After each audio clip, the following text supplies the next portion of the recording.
Hello, everybody. This is Steve Hutto with Harvest Missions. Harvest Missions is a nonprofit missions organization formed to take Jesus to other parts of the world. Currently, we are working in Honduras, India, and the Dominican Republic.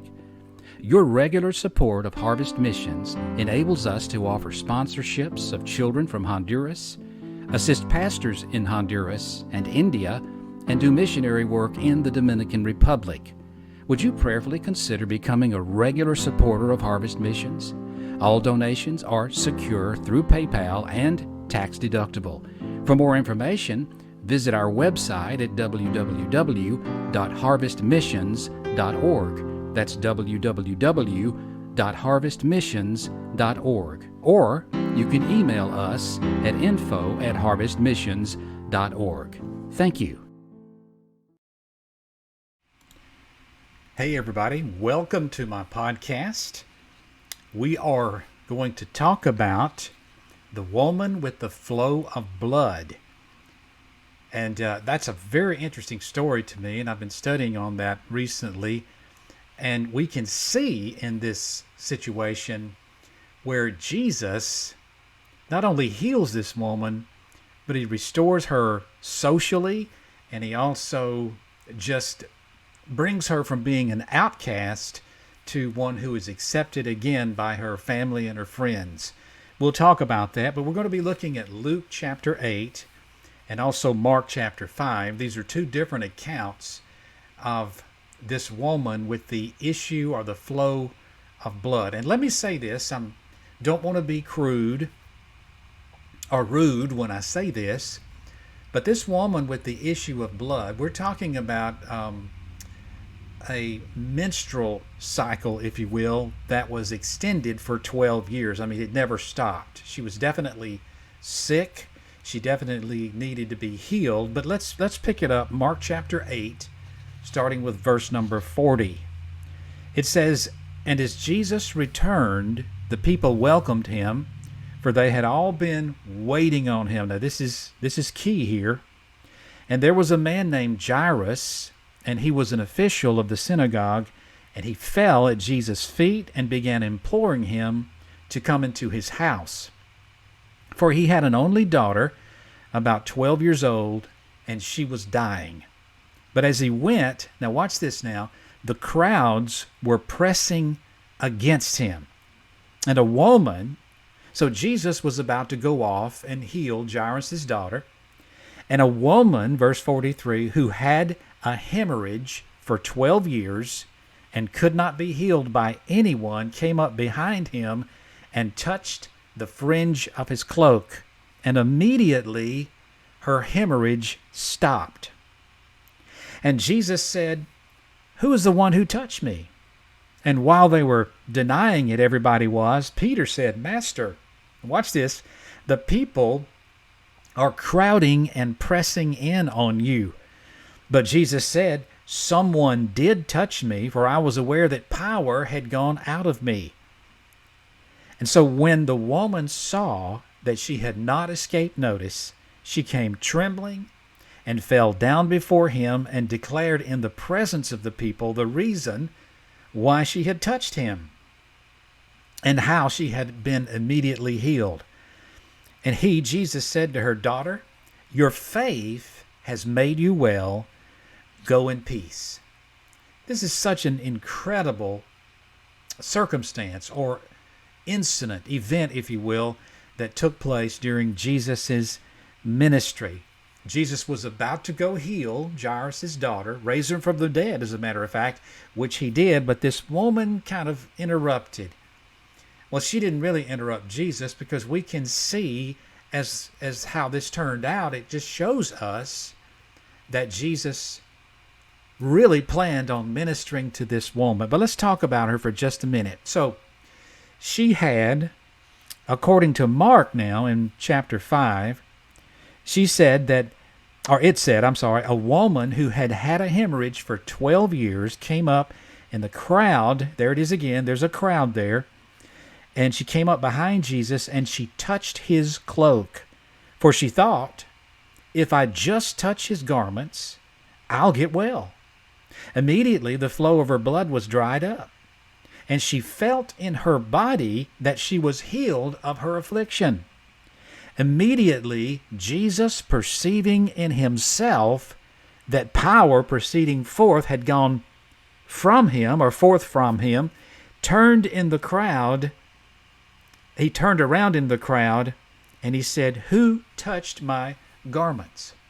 Now, I think it's interesting. This account by Mark says that the woman was basically saying to herself, in her mind, if I just touch the edge of his cloak, the hem of his garment, then I will be healed. Now, why did the woman just want to do that? Now, we always give her, we always give this lady a lot of credit for having great faith, and of course she did. But why did she approach Jesus this way? Well, she, because of her condition, and everybody in her little community knew it, she was considered unclean by the Levitical law. I mean, even a woman in her menstrual cycle during her time is considered unclean. It's made clear in Leviticus and in the Levitical law that she is unclean for 7 days. And in order for her to be clean again, she has to go through the ritual of offering a sacrifice and the procedure of being pronounced clean by the priests.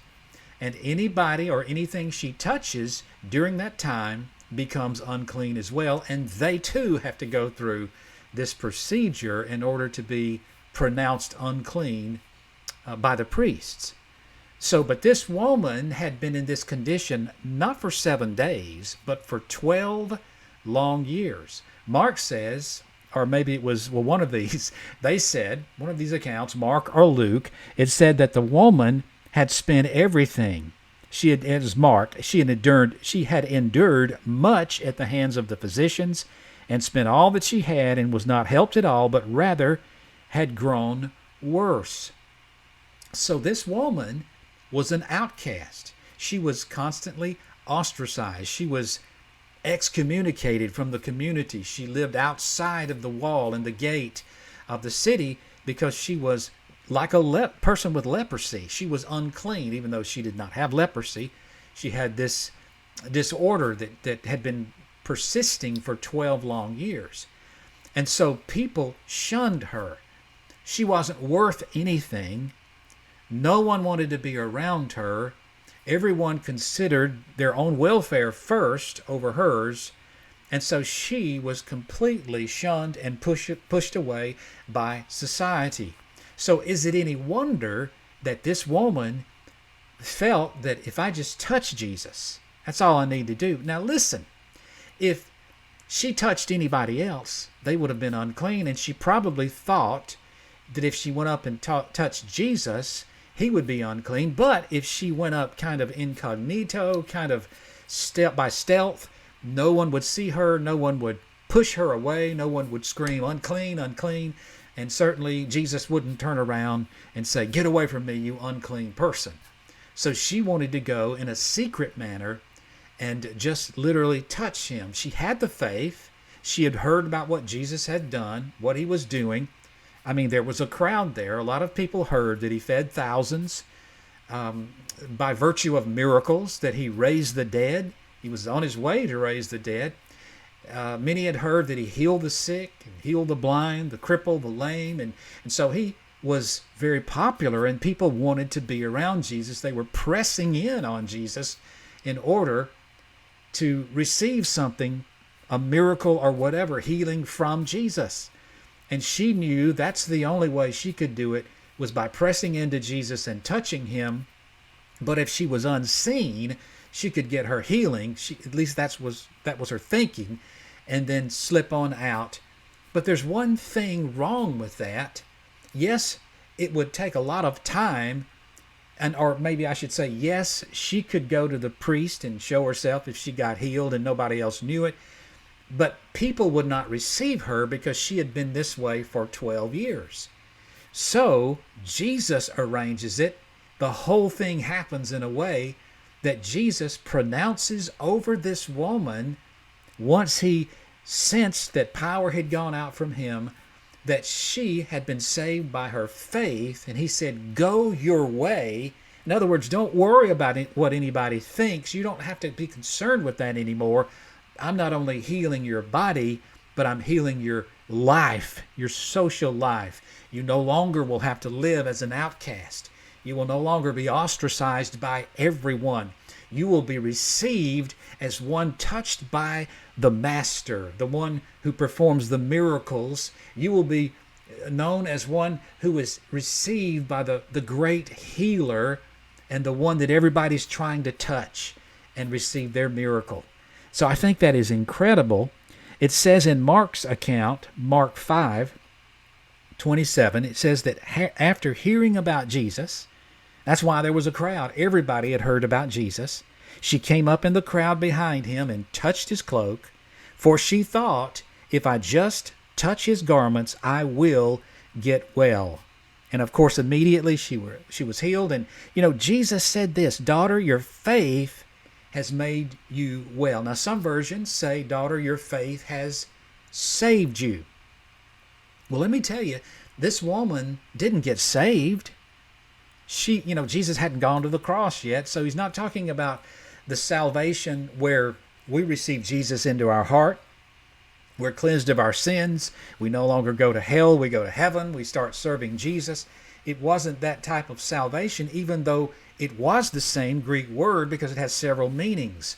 Sozo, that's the word where we get salvation. And if you study the Greek word sozo, it literally means, of course, some form of salvation. Maybe you're hanging off the edge of a cliff and someone comes along and gives you a rope and pulls you up. They saved you. That's sozo.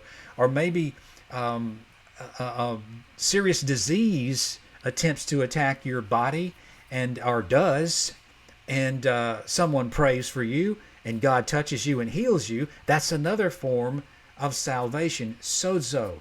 So Jesus looked at this woman and said, woman, this faith, it has saved you / it has brought deliverance to you and healing. The word sozo also means healing. That's why I have no problem believing that even today, Jesus still heals people. God still heals people because Jesus shed his blood, not only to forgive us of our sins, but to carry away to bear our sicknesses and carry away our infirmities. So when Jesus shed his blood, he did that, of course, to atone for our sins, but he dealt with everything that came in when sin came in way back in the Garden of Eden. So Jesus told this woman, your faith has sozoed you. That's kind of my version. Go your way in peace and be healed of your affliction. I love the way that Jesus, watch this now, he proclaimed that in the midst of this crowd. He did it in such a manner. Listen, Jesus knew who it was that touched him. He knew who it was to where the power from him flowed to that person. He knew that. But that woman, I like what it says in Luke chapter 8. It says, Jesus said, listen, somebody touched me. Master, the disciples said, there are people pressing in on you from all sides, and you say, somebody touched me? But Jesus said, somebody did touch me, for I was aware that power had gone out of me. Now watch this. When the woman saw that she had not escaped notice, she came trembling and fell down before him. Her plan was not to be noticed. Her plan, on the other flip side of that, was to escape being noticed. But she couldn't do it because Jesus is God and power flowed out of him. He knew exactly where it went, but he wanted the woman to come forward and let everybody know who she was and what she had done and the fact that she had been healed. And then Jesus proclaimed over her, daughter, your faith has saved you. Your faith has made you well. Your faith has delivered you from this affliction that has been upon you for 12 long years. You are now free. Don't go hide. Don't go shelter somewhere, but go your way in peace. Man, that's powerful. That's a powerful situation, a powerful event from the Bible that teaches us so much about not only does Jesus want to save us, of course, he wants to heal us. And not only does he want to heal us, but he wants to restore us, everything about us.